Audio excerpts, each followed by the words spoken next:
Memasuki tahun-tahun politik, mulai banyak tokoh publik dan partai politik yang menebar janji-janji manis.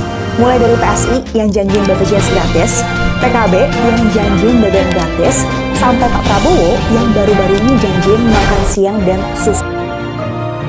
Memasuki tahun-tahun politik, mulai banyak tokoh publik dan partai politik yang menebar janji-janji manis. Mulai dari PSI yang janjiin BPJS gratis, PKB yang janjiin BBM gratis, sampai Pak Prabowo yang baru-baru ini janjiin makan siang dan susu gratis. Langsung aja kita cek, ini janji manis atau realistis.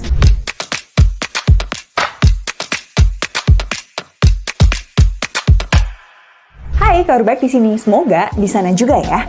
Menyambut tahun politik, aku pengen bikin short series Bongkar Fakta yang literally ngebongkar janji-janji manis atau hoax dari tokoh dan partai politik dengan data dan fakta. Buat aku yang bikin jadi lebih pintar karena banyak riset, buat yang nonton hopefully dapat manfaatnya dan jadi bisa bedain nih mana janji yang realistis atau sekedar hoax tahun politik. Di episode pertama ini, aku pengen bahas janji Wasekjen PKB Syaiful Huda kalau PKB dan Caimin menang pemilu 2024. Kira-kira kutipannya begini. Gus Muhaimin dan PKB menang.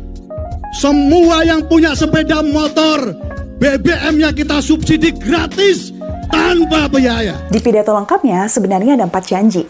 1. BBM untuk semua sepeda motor digratiskan. 2. Dana desa dinaikkan dari 1,5 miliar per desa jadi 5 miliar. Ketiga, ada tunjangan kehamilan 6 juta per ibu hamil. Dan keempat, memperpanjang wajib belajar pendidikan dasar dari 9 tahun jadi 18 tahun dan bebas biaya. Sebelumnya disclaimer, video ini nggak aku bikin untuk ngebagusin atau ngejelekin pihak tertentu. Kita diskusi dalam demokrasi aja. Oke, langsung aja kita bahas satu persatu. Janji yang pertama, BBM bakal digratiskan. Sebelum masuk ke hitung-hitungan, kita coba ngertiin dulu konteksnya. Kalau kita lihat pidato dari Bapak Syaiful, ada beberapa keyword. Pertama, semua yang punya sepeda motor. Kedua, BBM-nya bakal disubsidi gratis, tanpa biaya. Nah, tapi kita subsidi. Di sini maksudnya siapa? PKB, Caimin. Yang mengsubsidi pastilah negara lewat APBN. Jadi, kita jangan terkecoh. Terus, kalau PKB dan Caimin menang, itu maksudnya PKB jadi partai terbesar di legislatif. Dan Caimin jadi wapres. Tapi, APBN kan perlu approval dari seluruh anggota DPR. Gimana kalau PKB menang tapi jadi kubu minoritas? Nah, silakan kita pikirin masing-masing tuh. Terus, walaupun ini pernyataan dari elit PKB dan sempat direspon Caimin dengan tertawa kecil, jejak digital nggak bisa dihindari. Sekitar 1 tahun yang lalu, Caimin pernah menyampaikan beberapa program PKB di acara PKB Road to Election di Tenis Indoor Senayan. Kita lihat cuplikannya. Menurunkan harga BBM khusus untuk sepeda motor dan angkutan umum. Well, sekarang kita hitung ya. Di tahun 2022, subsidi energi mencapai 551 triliun atau hampir 18% dari total belanja negara. Tapi 551T ini dibagi untuk BBM, LPG, dan listrik. Kita lihat yang untuk BBM aja ya. Ada subsidi dan kompensasi. Itu totalnya 322 triliun. Nah, untuk menghitung anggaran subsidi BBM 100% untuk motor, kita perlu tahu konsumsi BBM sepeda motor dan harga asli BBM tanpa subsidi. Kita lihat ya, harga Pertalite sekarang 10.000 per liter. Sedangkan harga aslinya itu 11.300 per liter kalau lihat harga jual di SPBU non-subsidi kayak Vivo. Terus, konsumsi BBM di 2022 ada di 30 juta kiloliter. Di mana 75% diantaranya itu sepeda motor, menurut data dari Institute for Essential Services Reform. Berarti sekitar 22,5 juta kiloliter. Nah, kalau kita kaliin 22,5 juta kiloliter kali 1.300 per liter subsidinya, kok cuma 29 triliun ya? Tadi subsidinya aja 300 T. Tenang, ini belum tentu dikorupsi. Tahun lalu, harga Pertalite kan baru naik di September, dari 7.500-an ke 10.000 per liter. Padahal harga minyak kan udah naik dari awal tahun. Jadi, pemerintah sempat kasih subsidi yang gede sebelum harga Pertalite dinaikkan. Terus, untuk bisa gratisin Pertalite buat motor, tinggal kaliin aja nih. Konsumsi motor 22,5 juta kiloliter kali harga keekonomian Pertalite 11.300 per liter. Sama dengan 254 triliun. Ini baru ngomongin Pertalite untuk sepeda motor. Belum solar subsidi untuk angkutan umum yang sempat disebut di pidatonya Caimin. Jadi, apakah ini realistis? Secara anggaran mungkin aja bisa, tapi secara prakteknya gimana? gimana cara ngatur oknum yang nimbun minyak untuk dijual lagi ke pengguna mobil. BBM bisa aja tiba-tiba langka karena gratis, konsumsi BBM motor bisa meroket drastis, tapi nggak semua bisa dapat jatah, dan anggarannya udah keluar. Apakah subsidi BBM ini opsi terbaik bagi Indonesia?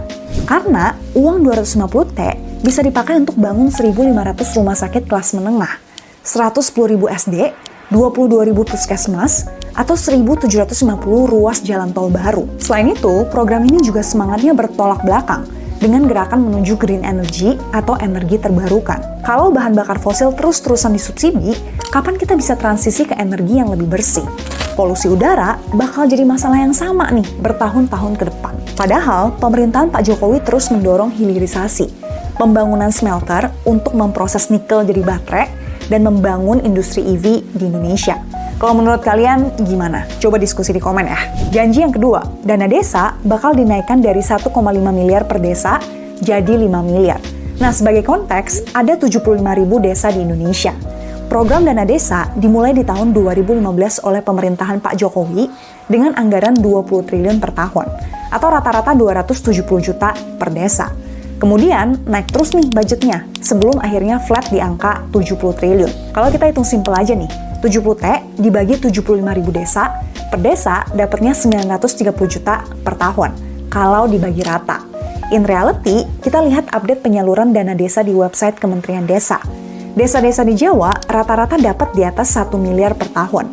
Sedangkan desa luar Jawa dapat di bawah 1 miliar. Di masa pandemi, dana desa ini dipakai untuk BLT desa, alias bagi-bagi duit ke hampir 3 juta keluarga.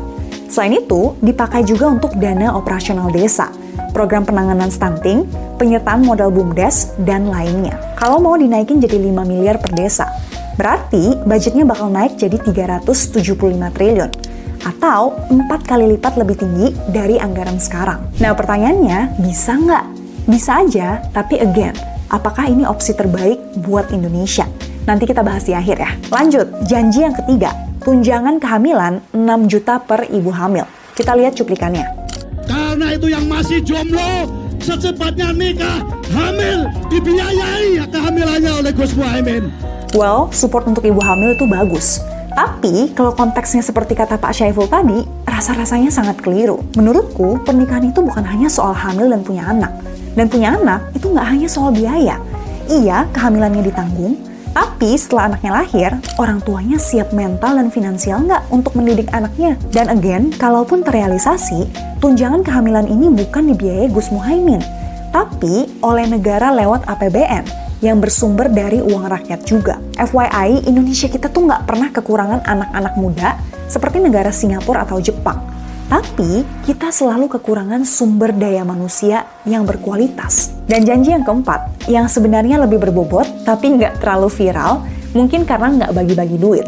Masa wajib belajar pendidikan dasar mau diperpanjang dari sekarang 9 tahun jadi 18 tahun dan bebas biaya. Sekarang anak Indonesia wajib sekolah 6 tahun SD plus 3 tahun SMP. Sebenarnya, dari 2013, udah ada beberapa provinsi yang mewajibkan tambahan 3 tahun SMA atau SMK. Which is make sense, karena 56% angkatan kerja Indonesia itu belum lulus SMA. Di RUU Sisdiknas yang baru juga ngatur wajib belajar 13 tahun. Tapi, sampai sekarang belum disahkan oleh DPR nih. Padahal, Pak Syaiful Huda yang koar-koar tadi adalah Ketua Komisi 10 DPR yang membidangi pendidikan. Jadi, daripada bikin program wajib belajar 18 tahun, kenapa nggak yang wajib 13 tahun itu diprioritaskan untuk segera direvisi dan disahkan dulu? Ini belum lagi ngomongin janji bebas biaya ya, uangnya dari mana? Overall, menurutku ini janji politik pada umumnya sih, yang nggak dilengkapi dengan paparan yang lebih realistis. Mungkin belum, semoga nanti ada ya. Dan 3 dari 4 janji ini sifatnya tuh bagi-bagi duit, yang selesain masalah jangka pendek, tapi malah bikin persoalan jangka panjang. Rakyat bisa jadi lebih malas untuk berjuang dan berusaha, karena banyak biaya yang udah dimudahkan oleh pemerintah. Belum lagi ngomongin soal anggaran. Kalau pendapatan negara tumbuh normal, tapi banyak belanja baru, pos mana yang harus dikorbankan? Atau jangan-jangan tarif pajak nih yang bakal dinaikkan?